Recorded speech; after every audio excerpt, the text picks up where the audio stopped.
Alors, ce qui m'amène au JA, moi, c'est un atelier où je mêle justement la médiation jeu d'opposition et notamment le judo à la pratique psychomotrice.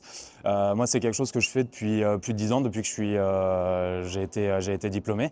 Et c'est quelque chose pour lequel je suis aussi formateur pour Respire et que je propose sur une formation aujourd'hui de 3 jours, au moins une fois par an ou en intramuros. Voilà, c'est dans toute la France, hein, je peux me déplacer, il n'y a pas de problème.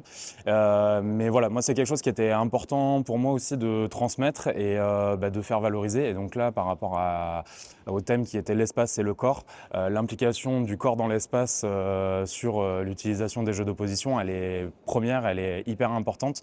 Donc voilà, j'ai voulu proposer immédiatement, dès que j'ai su le thème, il y a 2 ans à Brest, j'ai voulu proposer cet atelier pour Nancy, quoi.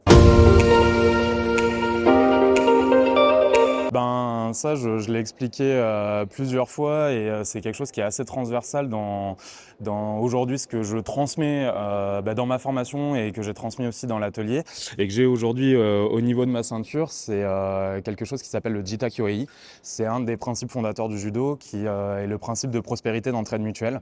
Moi, j'avais fait de la compétition à haut niveau quand j'étais beaucoup plus jeune. J'ai repris le circuit vétéran au final il y a très peu de temps.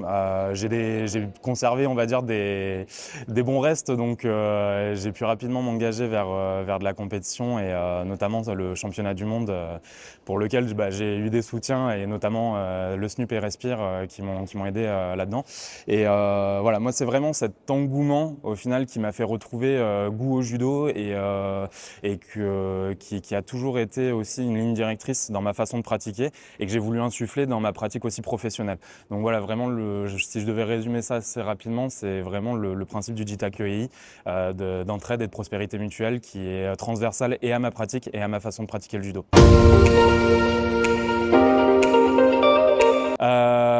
Je les ai vécus assez tranquillement. Je me suis même surpris à stresser de ne pas stresser pour ma présentation parce que comme c'est un sujet que je maîtrise très bien aujourd'hui, je suis venu vraiment très détendu et même je me suis surpris à me dire en fait j'avais pas trop regardé le programme, pas trop voilà, donc j'étais déjà focus sur ce que j'allais transmettre et j'ai pris un énorme plaisir. Donc en 3 mots, je dirais partage, pratique et scientifique.